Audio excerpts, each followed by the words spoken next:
मेजबान बिलाल खान, आज सबसे पहली जो अहम खबर है उस पर बात कर लेते हैं कि पाकिस्तान और आईएमएफ के दरमियान स्टाफ लेवल का मुआहदा तय पा चुका है, जिसके अगर तनाजुर में देखा जाए तो 70 करोड़ डॉलर मिलने का इम्कान है कि मुआहदे के मुताबिक आईएमएफ के एग्जीक्यूटिव जो बोर्ड है उसने मंजूरी दी है कि पाकिस्तान को 70 करोड़ डॉलर मिलेंगे। जबकि आईएमएफ का यह भी कहना था कि पाकिस्तान ने तमाम मुआशी अहदाफ हासिल कर लिए हैं, जबकि आइंदा चंद माह में महंगाई में कमी आने का इम्कान भी जाहिर कर दिया है। साथ साथ ये भी बात सामने आई कि मार्केटी बुनियाद पर एक्सचेंज रेट पर अमल जारी रखने का वादा किया गया है और एक्सचेंज मार्केट पर दबाव कम हो रहा है, जबकि सरमायाकारी और रोजगार के मौके पैदा करने के लिए इस्लाहात का भी वादा किया गया है।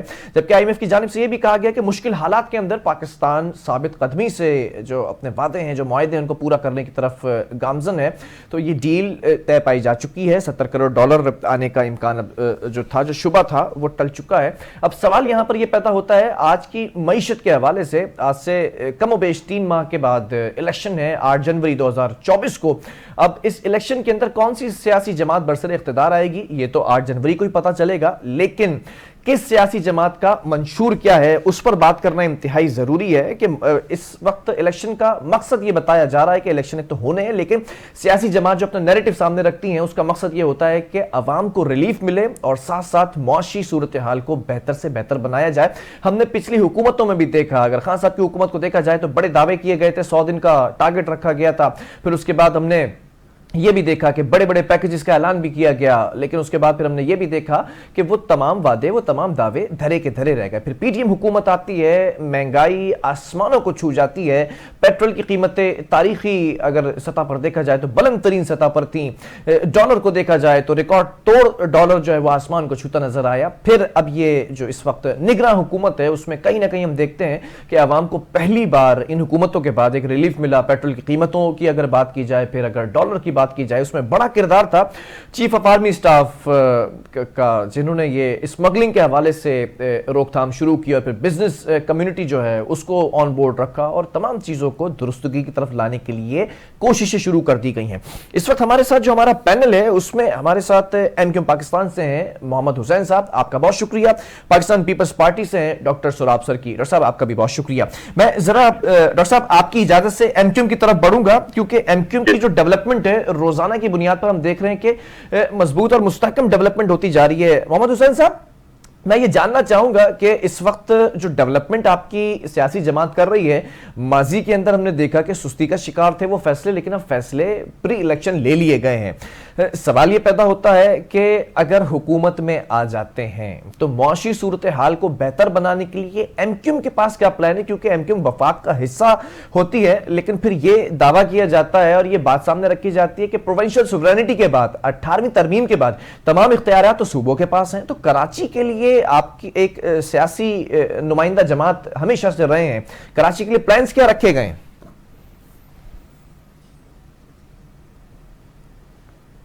बिलाल भाई, मेरे पास आपकी आवाज सही नहीं आ रही है। बीच में ये जो आपके लोग हैं, ऑपरेटर हैं, कौन है, वो बातें कर रहे हैं। मेरे पास आपकी आवाज क्लियर नहीं आ रही है, मैं समझ नहीं पा रहा हूं आप क्या बोल रहे हैं। मैं सवाल दोबारा रिपीट कर देता हूं कि इस वक्त कराची के लिए मुआशी तौर पर बेहतरी के लिए एमक्यूएम का प्लान क्या है? एमक्यूएम हमेशा से वफाक का हिस्सा रहती है, जो सीट्स कौमी असम्बली की हासिल करती है उसमें इत्तेहाद होता है तो वफाक में चले जाते हैं आप लोग, मिनिस्ट्रीज भी आपके पास होती हैं, और कराची की बेहतरी के लिए जब बात आती है तो फिर आप कहते हैं कि प्रोविंशियल सुवरेनिटी है, 18वीं तरमीम है, सूबाई खुद मुख्तारी है, तमाम चीजें सूबों के पास होती हैं। तो आप लोगों ने एक प्लान क्या रखा हुआ इस वक्त इलेक्शन के बाद?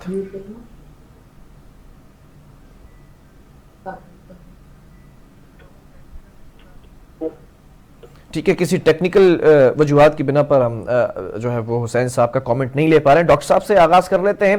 डॉक्टर साहब, जरा सवाल में मुख्तलिफ है थोड़ा सा, ये बताइएगा कि इस वक्त सिंध के अंदर जो सूरत हाल है, बड़े कॉन्फिडेंट हैं, पंजाब के अंदर जो सूरत हाल है उसके अंदर बिलावल भुट्टो जरदारी साहब भी ये कहते नजर आ रहे हैं कि नून लीग कहीं ना कहीं कमजोर है लाहौर में, इसी वजह से नून लीग ने इत्तेहाद का फैसला किया है। आपकी पॉलिसी क्या होगी अगर हुकूमत में आ जाते हैं बिलावल भुट्टो जरदारी साहब, अगर वजीर आजम बन जाते हैं तो क्या प्लान्स रखे गए हैं कि पाकिस्तान को किस तरह से मुआशी सूरत हाल बेहतर की जाएगी?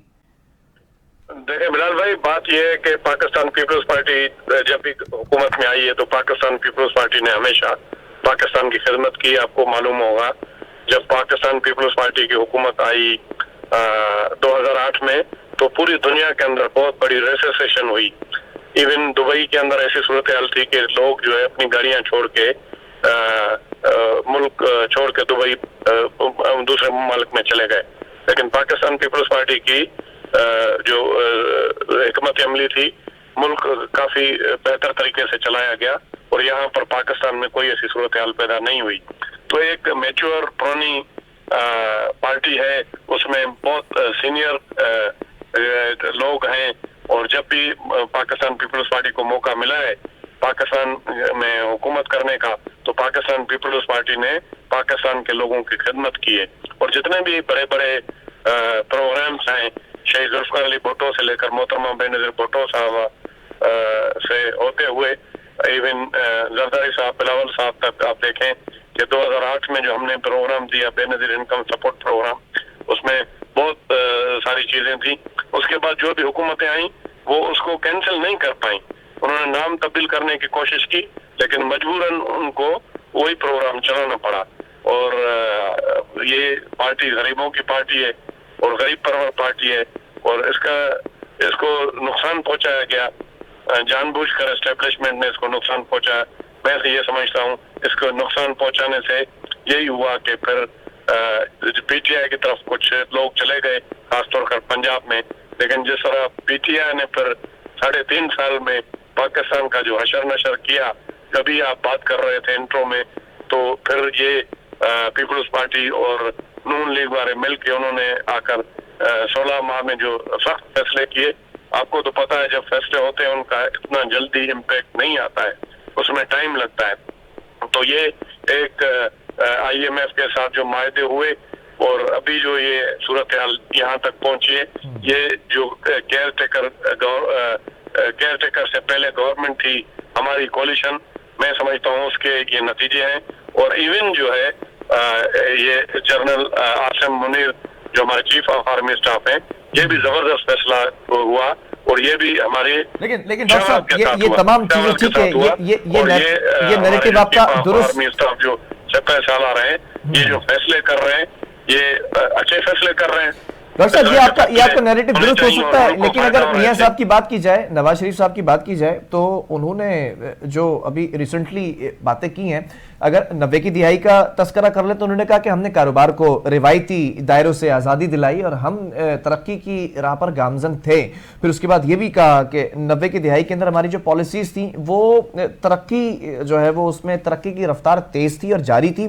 फिर 2013 से 17 का भी तस्करा किया कि पाकिस्तान दुनिया की 24वीं मईशत बन चुका था। अगर ये तमाम जो गलत फैसले किए गए वो ना किए जाते तो शायद आज हम कहीं और आगे होते। नून लीग का नैरेटिव जो है वो बड़ा स्ट्रांग नजर आ रहा है। इसके जवाब में बिलावल भुट्टो जरदारी भी वक्तन फवक्तन जो है वो बातें करते रहे हैं, बयान देते रहे हैं, ट्वीट्स करते रहे हैं, लेकिन क्या ऐसा लगता है कि नून लीग का बयानिया इस वक्त स्ट्रांग है पीपल्स पार्टी के मुकाबले में? नून लीग का बयानिया तो आपको पता है कि बयानिया अब कोई ढका छुपा नहीं रहा है। जिस बुनियाद पे वो क्रिटिसाइज कर रहे थे पीटीआई पे, अब वही जो है ना, वही फिल्म वही दोहराई जा रही है। तो ये तो मेरे ख्याल में मुनासिब नहीं है। अब ये नैरेटिव कोई नहीं बना पा रहे। बात यह है कि मैं तो ये कहता हूँ कि जब से पाकिस्तान बना है, जब जमहूरी हुकूमतें आई हैं, अगर देखा जाए तो उसमें अगर कोई ठीक है, मियां मोहम्मद नवाज शरीफ को एक क्रेडिट जाता है कि उन्होंने मोटरवे बनाया लाहौर से इस्लामाबाद तक, लेकिन उसके बाद ये जितनी चीजें जो दूसरों की चीजें हैं, सीपेक हो गया जो कि जरदारी साहब ने पहले जाकर उन्होंने उनसे मुआहदा कर लिया था। जिस तरह भी आप कह रहे हैं कि ये जो केयर टेकर आई है तो उसके बाद हालात बेहतर हुए। ये भाई हालात इसलिए बेहतर हुए कि जब वो गवर्नमेंट पहले थी PDM की और पीपल्स पार्टी की कोलिशन, तो उन्होंने फैसले किए, सख्त फैसले किए। यहाँ तक कि जब ये हुकूमतें थी, जब इमरान खान हुकूमत में थे PTI, तो एक भी सीट नहीं जीत पा रहे थे। जब ये फैसले सख्त फैसले किए PDM और पीपल्स पार्टी की हुकूमत ने, तो फिर ये प्रेशर हुआ कि ये जो प्रीवियस गवर्नमेंट थी वो कोई सीट नहीं जीत पा रही थी। महंगाई थी, लोगों की मतलब तो कमर टूट गई, लोग सख्त परेशान थे। लेकिन डॉक्टर साहब इस पे बड़े सवालात हैं, मेरे कुछ सवालात हैं, उनका भी जवाब दीजिएगा। अभी नताइज आने शुरू हो गए और इंशाल्लाह ताला पाकिस्तान आगे बढ़ेगा, तरक्की की तरफ बढ़ेगा और इस तरह के फैसले होने चाहिए और IMF ने भी इसको अप्रिशिएट किया है।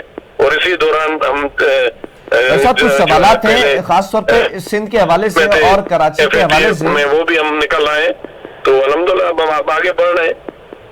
डॉक्टर साहब कुछ सवालात हैं सिंध के हवाले से भी और कराची के हवाले से भी कि आप लोगों ने माजी के अंदर अभी यहाँ पर फतह किया है कराची शहर को, मेयर आपका है मुर्तज़ा वहाब साहब इस वक्त मेयर कराची हैं, पहली दफा जियाला मेयर आया है और माजी के अंदर भी हम ये देखते हैं कि 15 सालों से आप सिंध के अंदर हैं, लेकिन जो इस वक्त नैरेटिव है दूसरी सियासी जमातों का वो ये कहते नजर आते हैं कि सिंध में क्या किया है, सिंध की सूरत हाल, अगर सिंध का मुझे कोई एक ऐसा हिस्सा बता दें जिसको मॉडल टाउन आप तस्वुर कर सकते हैं। बिलाल भाई बात यह है कि अगर ये बात करते हैं कि कुछ नहीं किया है तो मैं आपको बताऊं कि हमने कई यूनिवर्सिटीज बनाई है। बिल्कुल 18 अमेंडमेंट के बाद इंफ्रास्ट्रक्चर पूरे सिंध का खत्म था, कोई रोड नहीं था, डिस्ट्रिक्ट टू डिस्ट्रिक्ट रोड नहीं थे। आप पूरे डिस्ट्रिक्ट टू डिस्ट्रिक्ट रोड देख लें, आप जैकाबाद तक आ जाएं, जैकाबाद से सक्खर तक डबल वे रोड है, सक्खर से कराची तक डबल रोड है और इंडस हाईवे पे डबल रोड है। अच्छा डॉक्टर साहब कराची की जो आपने बात की है कराची करवाइए, उधर थर के अंदर आप देखें कि हमने वहां पर क्या इनकलाब पूरे पाकिस्तान को तकदीर बदल देगा। थोड़ा सा तवक्कुफ रखिएगा, मैं जरा कराची की सियासत की बात कर लेता हूं। इवन कराची के कितना रोना धोना होता था, आपके पास मैं प्रोग्राम में आता था वो कचरा नहीं उठता था, लेकिन जब से मैं ये भी महसूस करता हूँ, हमें मौका मिला है, हैदराबाद का मेयर मिला है, कराची का मेयर मिला है, अभी हमें गलती की गुंजाइश नहीं है पाकिस्तान पीपल्स पार्टी को। और इंशाल्लाह ताला ये हमारे जो जियाले हैं मेयर इंशाल्लाह ताला ये खिदमत करेंगे और अभी जो इलेक्शन आ रहा है 2024 में आप इसके नताइज देखें, लोग इंशाल्लाह ताला। ठीक है डॉक्टर साहब, मैं जरा कराची में मौकफ ले लेता हूं। मोहम्मद हुसैन साहब भी हमें ज्वाइन कर चुके हैं दोबारा। हुसैन साहब खुशामदीद कहूंगा आपको, लेकिन सवाल यहां पर यह है, गुफ्तगू हो रही है, सिंध का तस्करा किया डॉक्टर साहब ने, फिर उसके बाद हम कराची पर जब आए तो कराची के अंदर आपकी सियासी जमात नुमाइंदा सियासी जमात रही है बिलाशुबा। इस वक्त कराची की जो सरपरस्ती है या कराची की कमान जो है वो एक जियाले मेयर के हाथ में, मुर्तज़ा वहाब, जरा उसको किस तरह से देखते हैं इस टेन्योर को, इस पर कमेंट कीजिए। के साथ साथ जुज़वी सवाल मेरा यह है कि कराची के अंदर कौन से ऐसे मसाइल हैं जिसकी पॉलिसी एमक्यूएम ने बना के रखी है, अगर हुकूमत में आ जाते हैं तो क्या करने जा रहे हैं? देखें बिलाल भाई, सबसे पहले तो मैं ये कहूंगा कि ऑडियो का इशू था, सारा टाइम निकल गया। मैंने सोहराब खान सरकी साहब की भी बात नहीं सुनी, किसी की बात नहीं सुनी, मुझे आइडिया नहीं है। ठीक है। अब आपने जो सवाल किया है कि जो यहाँ पर कराची में मेयर हैं मुर्तज़ा वहाब, तो पाकिस्तान पीपल्स पार्टी को भी मालूम है कि ये जो बल्दियाती इलेक्शन हुए एमक्यूएम के बाइकाट के नतीजे में, ठीक है, इसमें ये समझ लीजिए कि 88% वोट कास्ट नहीं हुए, सिर्फ 12% से 13% वोट कास्ट हुए। वो 12-13% वोट भी जो कास्ट हुए वो पीटीआई में, जमाते इस्लामी में, एएनपी में और पीपल्स पार्टी में वो तकसीम हुए। पीपल्स पार्टी ने भी कोई बड़ी मुश्किल से कोई 4.5-5% वोट लिए। तो ये समझ लीजिए कि 88% आबादी ने तो बल्दियाती इलेक्शन का बाइकॉट किया। उनके न वोट शामिल है, न उनकी मर्जी, न उनकी मंशा। ठीक है, ये बिल्कुल हट करके ये मेयर साहब आए तो ये कराची के मेयर नहीं हैं, कराची के अवाम के वोटों से मुंतखब नहीं हुए हैं और एमक्यूएम के बॉयकॉट के नतीजे में कहीं 150 वोट, कहीं 300 वोट, कहीं 400 वोट लेकर इनके लोग जीत गए। एक बात हो गई। दूसरी बात ये हो गई, एमक्यूएम पाकिस्तान इस बात पर यकीन रखती है कि जब कभी भी इलेक्शन आते हैं एमक्यूएम पाकिस्तान से दीगर तमाम सियासी व मजहबी जमातें राब्ता करती हैं। इस अभी भी जो इलेक्शन 2024 के आ रहे हैं उस इलेक्शन के लिए भी मुस्लिम लीग नून ने भी राब्ता किया, एएनपी से भी हमारा राब्ता है, जीटीए से भी राब्ता है, जेयूआई से भी राब्ता है, इन सब से राब्ता है। अब हमारा अगर राब्ता इन तमाम सियासी पार्टियों से है और पीपल्स पार्टी सिंध में आइसोलेट हो गई है, बिल्कुल तनाव है, इनके साथ कोई सियासी मजहबी पार्टी राब्ता करने को तैयार नहीं है। ठीक है। इसलिए कि पाकिस्तान पीपुल्स पार्टी ने जो कुछ 15 सालों में सिंध में किया है, बिलखुसूस सिंध के शहरी इलाकों के साथ, सुप्रीम कोर्ट के जजेस ने अपनी ऑब्जर्वेशन में ये कहा, जी, मुझे याद है, पर मौजूद है। मुस्लिम हानी कमीशन ने कहा कि तुम लोगों ने अपने दौरे इख्तिदार में शहरों को भी गांव देहात में तब्दील कर दिया। तो जनाब, ये अब एमक्यूएम के साथ जो रवाबित दीगर तमाम सियासी पार्टियों के हो रहे हैं, पाकिस्तान पीपुल्स पार्टी को एकदम से इतनी परेशानी किस वजह से हो गई? एकदम से इतनी परेशानी क्यों हो गई? ये 10-12 दिन के अंदर अंदर इनके लोगों ने एमक्यूएम के ऊपर अटैक करना शुरू कर दिया, एमक्यूएम पर हमला करना शुरू कर दिया। ये इनकी जो बिलबिलाहट है और ये जख्म खोरदा जो हो रहे हैं, जो परेशान हो रहे हैं, उसकी बुनियादी वजह ये है कि एमक्यूएम की मौजूदा पॉलिसियों ने। अच्छा हुसैन साहब, मुझे ये बताएं, कराची के अंदर एमक्यूएम क्या कॉन्फिडेंट है सीट्स निकालने के मामले में? क्योंकि अभी रिसेंटली जो बल्दियाती इलेक्शन हुए, पीपल्स पार्टी ने सीट्स निकाली, ठीक है, आपने उसको डिफेंड किया कि मेजॉरिटी वोट्स उसमें शामिल नहीं है, ये मेयर जो है वो कम अक्सरियती वोट से जो वोट कास्ट हुए थे उससे बने हैं, ठीक है। लेकिन दूसरी तरफ जमात इस्लामी भी थी, और फिर तीसरी तरफ अगर पीटीआई की बात की जाए तो माजी में बड़ा अच्छा रिकॉर्ड रहा है पीटीआई का। इन तमाम सियासी जमातों को आप सामने देखते हुए बड़े कॉन्फिडेंट हैं कि एमक्यूएम निकाल लेगी सीट्स?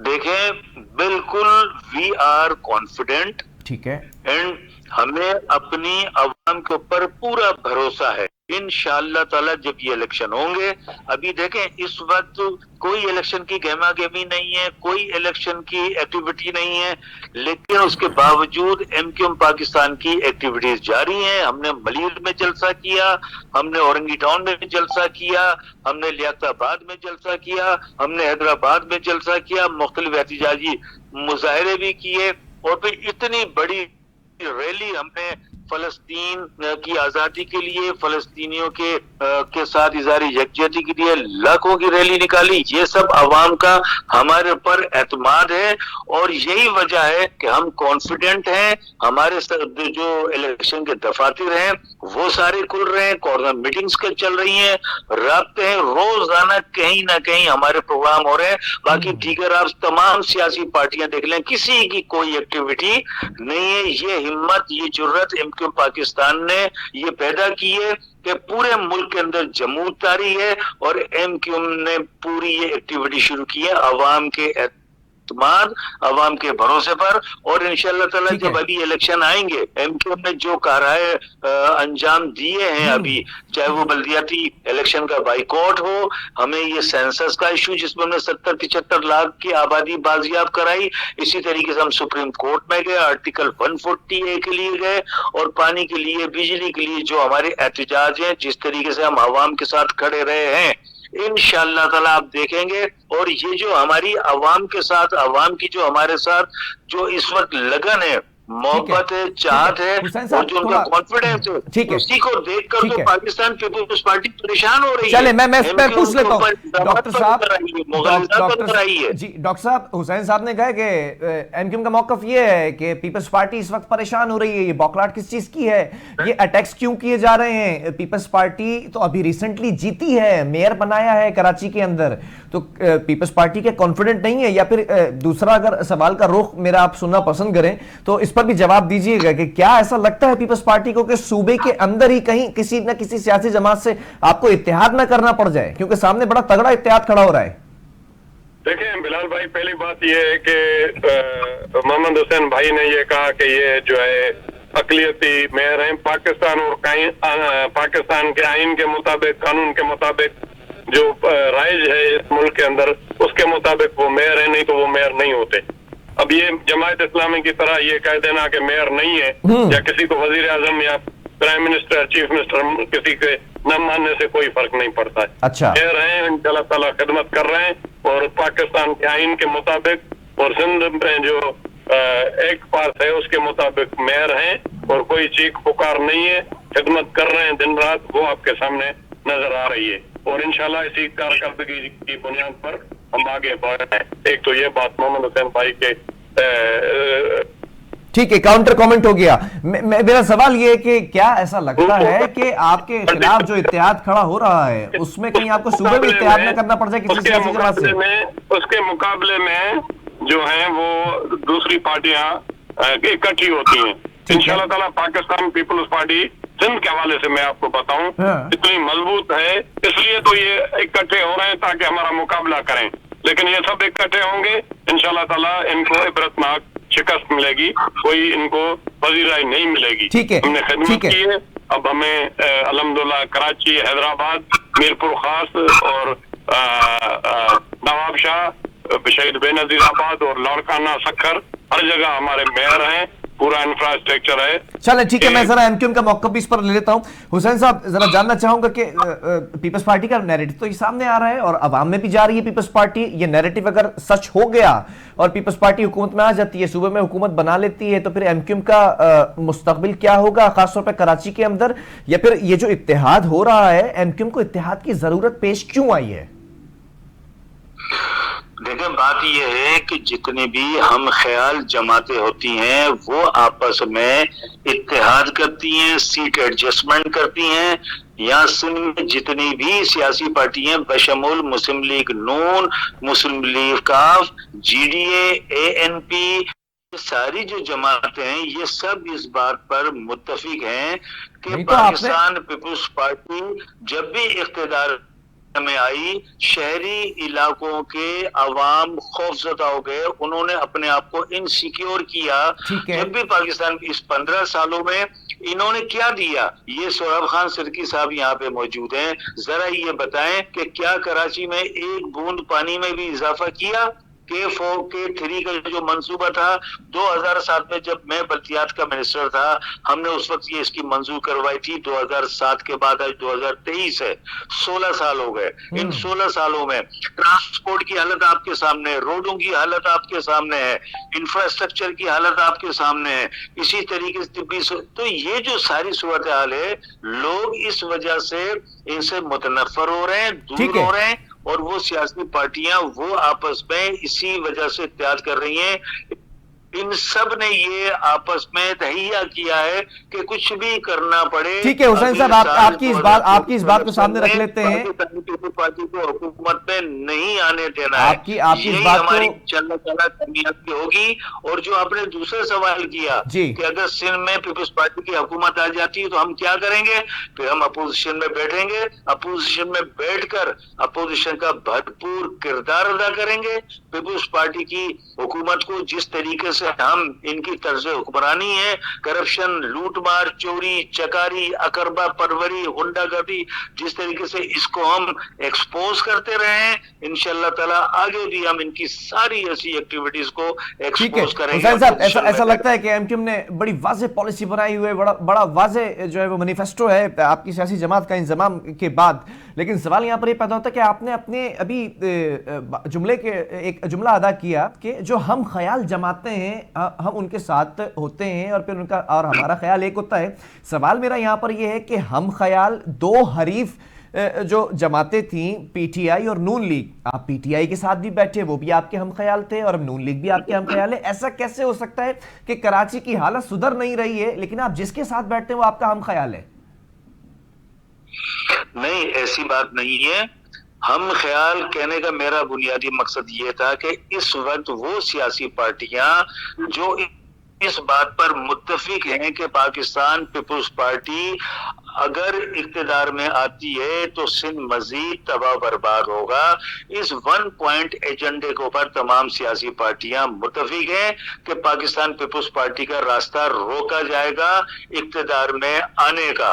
एक बात ये हो गई। दूसरी बात ये हो गई कि PTI के साथ हम थे, PTI ने जब अपनी अक्सरियत खो दी, हमने उनसे क्लियर ये कहा कि भाई हमारे 7 वोटों की जरूरत आपको जब पड़ती है जब आपके लोग आपके साथ हो। अब आपके 18-20 लोग आपसे टूट के कहीं और चले गए तो हमारे 7 वोटों की अब आपको जरूरत नहीं रही। हम हमारे 7 वोट आपको हुकूमत नहीं दिला सकते। हम फिर क्या नाम है, जब नून लीग ने हमसे राब्ता किया, नून लीग ने, पीपल्स पार्टी ने, आसिफ जरदारी साहब ने राब्ता किया, बिलावल जरदारी साहब ने राब्ता किया कि भाई एमक्यू वाले आप हमें वोट दो, हम इक्तिदार में आएंगे, आपके मसाइल ठीक है। लेकिन हुसैन साहब सवालात बहुत सारे हैं आपके लिए। 30 मार्च 2022 को हमारा एक एग्रीमेंट हुआ 28 नुकात पर मुश्तमिल, जिसमें आसिफ जरदारी साहब के सिग्नेचर, बिलावल जरदारी साहब के सिग्नेचर, शहबाज शरीफ साहब के और मौलाना फजलुर रहमान साहब के और इसी तरीके से बाप पार्टी के, इन सब के दस्तखत। लेकिन पाकिस्तान पीपुल्स पार्टी ने 16-17 महीने, जरा सा तवक्कुफ रखिए, मैं जरा पीपल्स पार्टी के बीच में काउंटर कमेंट ले लूं। मुझे कुछ आपसे सवालात भी करने हैं, लेकिन मैं पीपल्स पार्टी कैसे मौका ले लूं। डॉक्टर साहब, यहाँ पे तो सारी चीजें आया कर दी हैं एमक्यूएम ने कि पीपल्स पार्टी ने किया क्या है। पीपल्स पार्टी अगर आ जाती है सिंध में हुकूमत करने तो फिर से खतरा है दूसरी सियासी जमातों को कि पीपल्स पार्टी सिंध का हाल बद से बदतर कर देगी। जरा बताइएगा सिंध में और स्पेसिफिकली जरा कराची में बताइएगा क्या किया है आप लोगों ने 15 सालों में। बिलाल भाई, हम जो है 15 साल हम मुसलसल वफाक में हुकूमत में नहीं रहे और ये भी एमक्यूएम हमारे साथ भी रही है। आप सिंध में रहे हैं 15 साल में, सिंध का सवाल कर रहा हूँ आपसे।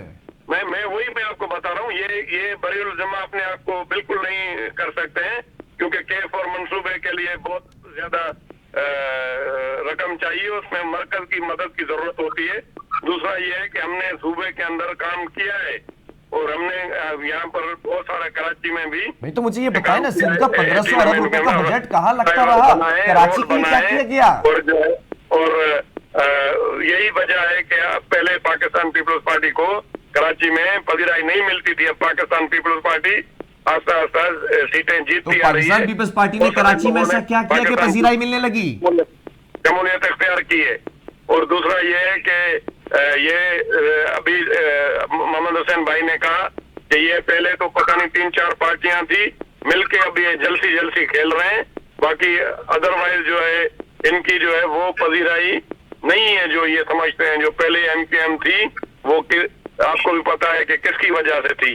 अब वो जो है साया ऊपर नहीं है। अब इनको जब इलेक्शन, अगर ये इनको थोड़ा भी आसरा होता तो ये बल्दियात में मुकाबला करते, ये मुकाबले करने की पोजीशन में नहीं थे, इसलिए इलेक्शन से भाग गए।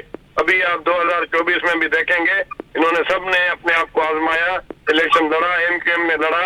आपको पता है कि हमारे फारूक सत्तार साहब ने लड़ा और हमारे दूसरे जो है मेयर साहब उन्होंने इलेक्शन लड़ा, उनके वोटों का भी आपको पता है।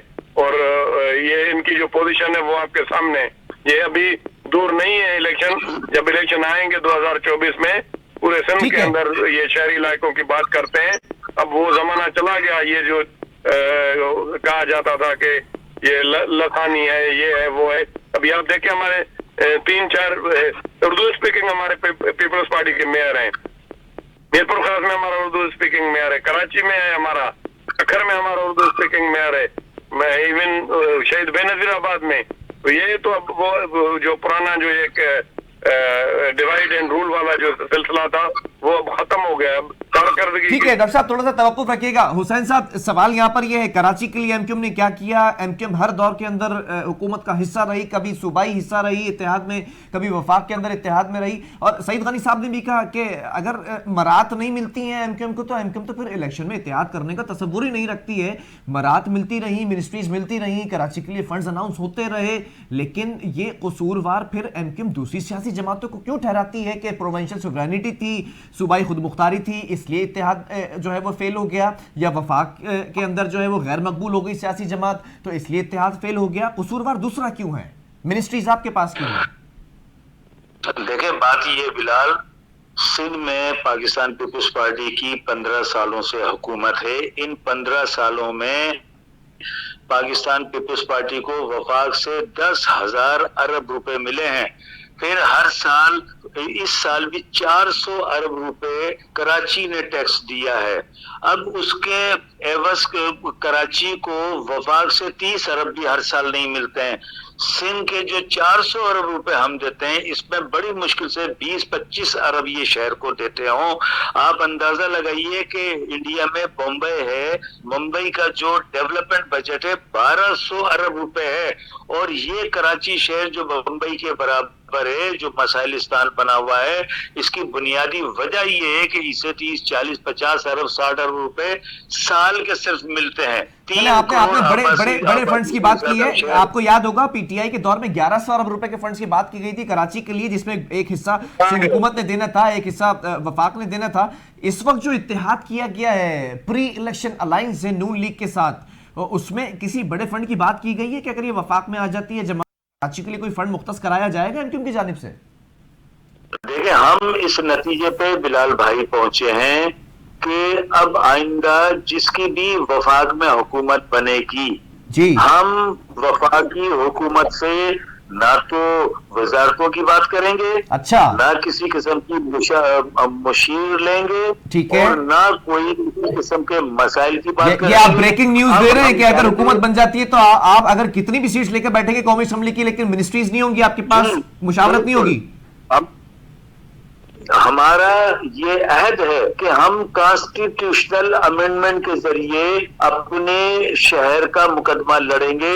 आईनी तौर पर जो लोकल गवर्नमेंट के जो सेक्शन है आर्टिकल 140A, जो बिल्कुल बड़ा मुबहम सा है, जिसकी वजह से 3rd ईयर ऑफ गवर्नमेंट जिसकी जिम्मेदारी है ये सारे मसाइल हल करना। नहीं, मैं ये पूछना चाह रहा हूँ, IT ministry, port shipping ministry या फिर लॉ मिनिस्ट्री, ये मिनिस्ट्रीज फिर नहीं लेंगे आप कोई भी मिनिस्ट्री अगर हुकूमत में आ जाते हैं आप? नहीं, वो देखें, ये वफाकी मिनिस्ट्रियां हमारे मसाइल का हल नहीं है। हमारे मसाइल का हल है 3rd ईयर ऑफ गवर्नमेंट, यानी लोकल गवर्नमेंट जो एम्पावर हो फाइनेंशियली, एडमिनिस्ट्रेटिवली। तो फायदा कैसे होगा? कराची में तो आप वैसे ही बल्दियात में नहीं है इस वक्त, बल्दियात में पीपल्स पार्टी है, कैसे करेंगे फिर अगर हुकूमत का हिस्सा बन भी जाते हैं, हुकूमत में आ जाते हैं वफाक में, क्या करेगी हुकूमत? क्योंकि माजी में भी ऐसा ही तर्ज अमल रहा था, आप वफाक का हिस्सा थे, मिनिस्ट्रीज आपके पास थी, लेकिन जब when it comes to province तो आप कहते थे कि 18वीं तरमीम में हम कुछ कर नहीं सकते हैं, मेयर हमारा नहीं है। बिलाल भाई देखें, हमने 3 दफा उस पार्टी के साथ हुकूमत में गए, एग्रीमेंट किया, किसी एग्रीमेंट पे अमल नहीं हुआ।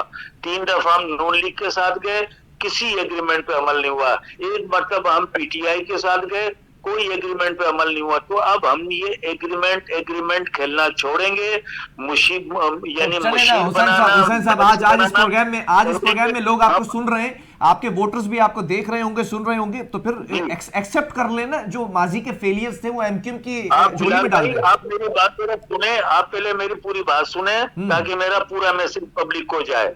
हम आईनी तौर पर बाइख्तियार बल्दियाती निजाम चाहते हैं। हम आर्टिकल 140A जो 3 लाइन का है, हम उसको नहीं चाहते। हम उस पर पूरा एक चैप्टर चाहते हैं जो पॉलिटिकली, एडमिनिस्ट्रेटिवली, फाइनेंशियली आइन के तहत एम्पावर करता हो। जिस तरीके से नेशनल फाइनेंस कमीशन बना हुआ है, इसी तरह प्रोविंशियल फाइनेंस कमीशन हो, और उस प्रोविंशियल फाइनेंस कमीशन के लिए वफाक से ही डायरेक्ट तमाम बल्दियाती, यानी जितने भी जिले बल्दियात हैं, उन सब के हिस्से के पैसे उनको आ जाएं।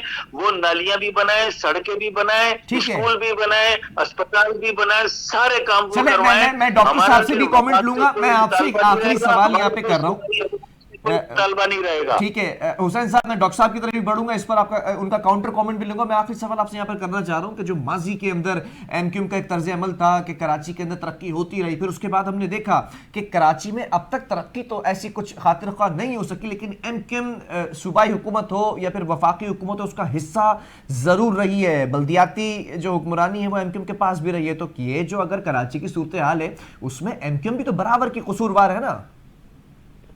देखिए, जब हमें इख्तियार मिला, फारूक सत्तार भाई मेयर थे, कराची की हालत हमने बदली।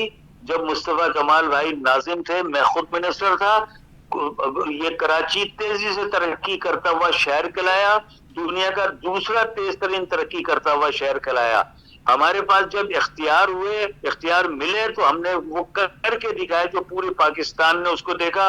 और पाकिस्तान के लाहौर से, इस्लामाबाद से, पिशावर से, क्वेटा से वहां के नाज़मीन कराची आए कि इतनी तेज तरीन तरक्की कराची हैदराबाद में कैसे हो रही है। तो ये हमने बिलाल भाई करके दिखाया है।